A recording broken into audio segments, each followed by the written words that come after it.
NBA Cup talk here at the Juice Bar. Knicks take care of business in Game 1 in Philly relatively easily. The big talk, Joel Embiid's back. He's just going to walk off the street and be able to bang around with the Knicks and score 25, 12 boards, and that was not the case. 2 of 11. Cat looked really good on defense. Cat put him under pressure on offense, brought him out to the three-point line, made him shuffle those puppies around, maybe more than he wanted to. They looked bad. Welcome to the season, Paul George. He looked really, really good. But overall, the talking point was Joel Embiid's going to come back, and the Knicks are going to have to answer for that. The Knicks answered very well. Yeah. They were a small favorite coming in, got a big W. Talk to me about that matchup in Philly. Getting the big W to open up the NBA Cup. Huge win, Sean. You don't really see, I guess, NBA Cup a dish. A lot of teams on the road going out, getting a dub. Shout out the Hawks. They got it done. But this Cup situation seems like it just adds a little bit of, what would you call juice. it? I guess a little bit of juice. A little juice. Well said. Yeah. So to change the court, put it all Sixers theme, make it all about Embiid, and he goes out and he lays an egg. I mean, he went to the locker room midway through the first quarter, first half. He asked out of the game. Yes. This Anthony is Richardson style. This could be one of these unbelievably talented teams in Philly on paper that the Knicks just showed the world. If you take it to them, you're gonna put them on their heels, and that's exactly what the Knicks did. You gotta love, again, this starting five, Sean. All guys in double figures. Shout out Josh Hart with the Ice Cube triple dub. McBride right there as well, as we see our research from Pete. All 5 starters, 10-plus points in 8 of 10, and Deuce right behind him in 7 of 10. How often are you getting 6 guys? We're starting to talk about Boston Celtics rare air here, Sean, of guys, double digits on the starting staff. You got to love that thus far in the beginning of the season. No doubt. And if Jared McCain, for the rookie for Philly, doesn't go crazy, it's an even wider margin. Without question. The Knicks absolutely handled those boys from start to finish last night. I love what I'm seeing from Cat. Cat seemed to be extremely loose. Yeah. He seems very loose at the moment right now. That was a big matchup where a couple guys that have history, him and Joel, have gone at it throughout the years.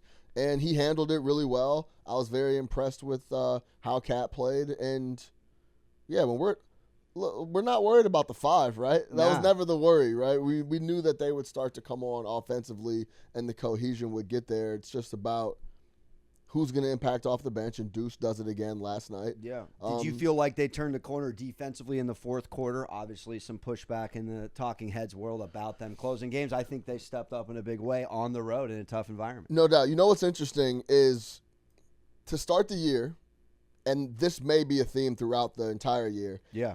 If you want to slow down and play the Knicks in a slower style half court, they're going to love that. They're going to love it. If now they've had problems with the Pacers, correct, who want to get out and just run them to death, and then they look down the bench and there's not too many people coming off, and then they're playing 40 minutes, and then come the fourth quarter.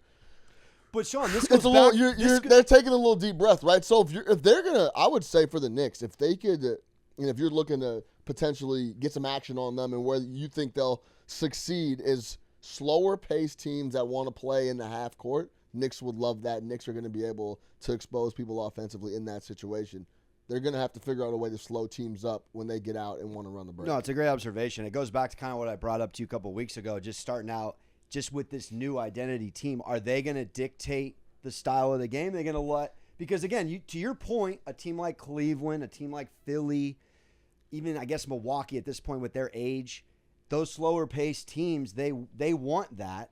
The question remains in these Indiana-type games, in these high-octane offenses and young guns, can you flip that pace? But I think that comes down to the better defense you can provide and the better rebounding.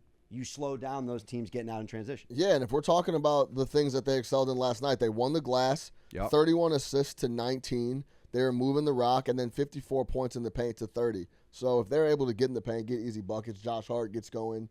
Mikal Bridges was going to the rack a little bit. He played really well. 24? Yeah, OG played really well. A bunch of dunks. He was getting to the rim. They were finding him on back cuts and screens and lobs and everything else. So it was a beautiful performance overall. Real quick, do you take more from that win than the Indiana win?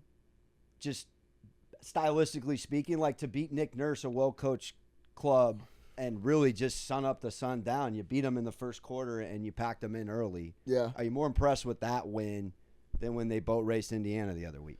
That's a tough question. I always expect the Knicks at home on a bounce-back spot to take care of business. I don't care who it is. Yeah. Right? Then, on the flip, they go to the field house in Indianapolis, and then they get boat raced, and they get run off the floor. The Sixers are in a very precarious place. Joel's first game back. PG plays really well, but nobody else really seems to have it rolling. They seem very disjointed. So I'm not very impressed with – I need to preface this by saying when I'm talking about the Knicks, I'm talking about very lofty expectations. So I'm not going to say, man, I'm so impressed that they won by double digits at home against the Pacers. Yeah. They're a better overall basketball team than the Pacers. And I'm not going to be very impressed with them going to the Sixers and beating a team that has no home wins. No Maxey. Paul George he just got it going. And then Embiid is coming in who's completely out of shape. We don't know how he's going to look on offense. I am impressed with how Cat and how they affected him defensively. It's the nuanced stuff that I was impressed with the Knicks, not overall. I expected them to go to Philly and get a big win. Yeah. Like, that's what I expected. I like it. Let's talk about overall NBA Cup Group A, because the Knicks are in a really good spot to get the dub.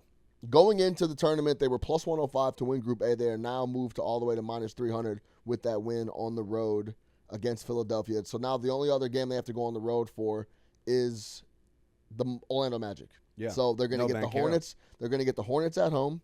They're going to get the Nets at home, and then no travel for the other Nets game. They get to stay in New York.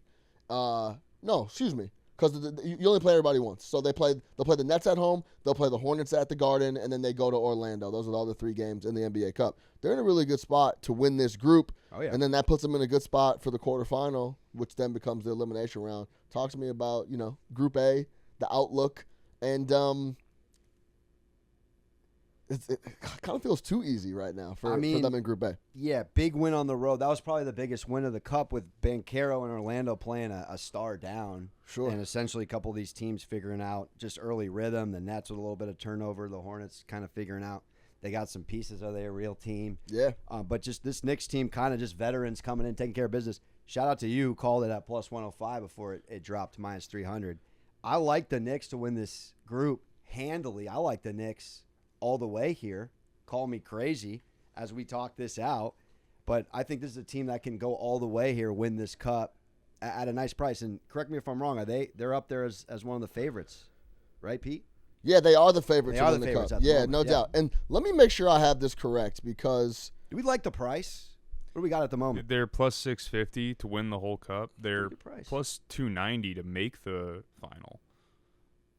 I like that. Okay, and I was wrong. So they only have one more road game, and it's the Hornets. They play the Nets at home and the Magic at home. So they get Orlando at home. That's why you're seeing that minus 300 on the board to win Group A, because their 2 toughest games they get at home, and they have a really good matchup against the Hornets on the road. I like the Knicks in that spot. Yeah, and we're taping this after the Hawks won outright on the road against Boston. So if this comes down to Cup seeding, I guess, with obviously Boston getting through. Yeah. Does a Knicks home Cup semifinal, something of that ilk, be the difference at our Garden instead of the Junior Garden for the reason that this Knicks team can edge out an Eastern berth here in the second inaugural? Well, the quarters, because semis are in Vegas. Semi and finals are in Vegas. Sorry, my bad. Quarters. Quarters at the crib, which would be nice. That'd be unbelievable. That'd be a lot of fun to get an elimination game at the Garden. To continue talking about the Cup, where are you at year 2? Yeah, Lakers get the inaugural. You're a Laker guy. You know what I'm saying? That's a big banner for you. You know, California guy. You know, so LeBron gets the inaugural. Are you seeing, or do you feel everyone's buying into this? Because watching it last night, I was fired up. I mean, you on the opening night of the NBA Cup, you get a 16-point underdog win straight up, outright. The Hawks versus the Boston Celtics. You get an absolute cinema thriller, Martin Scorsese drama in Golden State versus the Mavs. Klay Thompson back in the building. That was an unbelievable game. Then you get Tyler Hero versus the Pistons. He scores 40. They go to OT. Shout out Rose. Spolstra short circuits, calls a timeout with no timeout. Did you see that meme Chris about Webber style PTSD? He's like, Jalen Rose got PTSD on the timeout. That ends up being an unbelievable finish. And what happened at the end Knicks of the night? roll. What happened at the end of the night? Another dog at home. who lost their leading scorer, Simons, had no business winning. Portland rolls. So I guess from a betting perspective, I'm over here talking to you off air about it. Might as well talk on the air. Are we sitting here looking at this a little bit college-esque? If you change the color of the court, well, that's what I asked you. That's what I just asked you. I know. You tell me. But I'm sitting here I'm just talking it out. I think home underdogs like a Blazers or maybe a disrespectful line like you just alluded to, 16 points. We got to probably cap that differently. This is, again, the NBA product. Tough to show up, show out 82 times. You put $500,000 on the line. Look at the product. I think we need to start taking these bigger spreads more seriously in the cup. I mean, I just think the cup is here. I think it's. I thought it was here last year. I think it's a great start to it this year. And you got to go. So when you went to Vegas, just since we're on the topic, did it feel, I don't want to say March Madness-esque, did it feel It felt cool. Atmosphere? It felt like a big event. Because you're telling me as a California kid, I win a medal. I feel like Ben Stiller in the second Meet the Parents with my family making a wall for medals, and the Lakers don't get out of the first round. But here's my medal. It felt so like I'm a big event. I'm a little embarrassed. Now, the Pacers got to the finals, got to the ECF. A little different case. But I'm over here like, man, is this a good thing or a curse? You got LeBron celebrating with a medal. Well, I think either way, overall, it feels like an event. And that was the thing that we need. That's the thing we need right now in the NBA. The NFL is on. Yeah. Hockey is on. College basketball starting. You need something. The NBA Cup being in play gives it a little more levity, a little more gravitas that, all right, maybe I am going to tune in to this NBA game instead of Duke, Kentucky. That was also on. Sure. That the NBA Cup maybe pulls me in that direction. I think it's exactly what the NBA needs at this time in November for regular season basketball. NBA Cup is a smash hit for me. I think you're right. It took me a little bit. I wasn't against it. This money on the line, though. People don't like change typically. The play-in, this is stupid. This is dumb. Play-in starts. Phenomenal. Everybody loves it. Play-in was This phenomenal. is amazing. So it's outside of half the league getting into the playoffs. I do enjoy the new things that Adam Silver has brought to the table. So, guys, who wins the NBA Cup overall? Yeah, we got to give a play. Go ahead. Give me your finals matchup and then give me the winner. It's tough to take the Warriors here out of the group with Denver in it and Dallas, but they get the win already on the Mavs, so they're one up there. I still got questions about Denver, a little bit banged up. I'm going to go Warriors-Knicks here and take the Knicks. Yeah, Warriors. In a riveting Sean Little courtside NBA Cup round 2. Warriors are 10-1 to win the whole thing, and the Knicks are the favorite. The Warriors are right there, and I mean, it's very nice of you to take a team that's already 1-0 in the competition. So I'm not mad at that sharp either. Pick, real going out on a ledge. I'm gonna go Nuggets Celtics, Ooh. and I'm gonna go Celtics to win. Since the Celtics lost, they were the favorite coming in. They lose. They're now down to plus 800. Wow. Their next cup game is at home Tuesday, this coming Tuesday. They're hosting the Cavaliers. The Cavaliers have a really good chance to be 15-0. They're going to show up to the Junior Garden. 15-0. NBA Cup. Celtics down a game.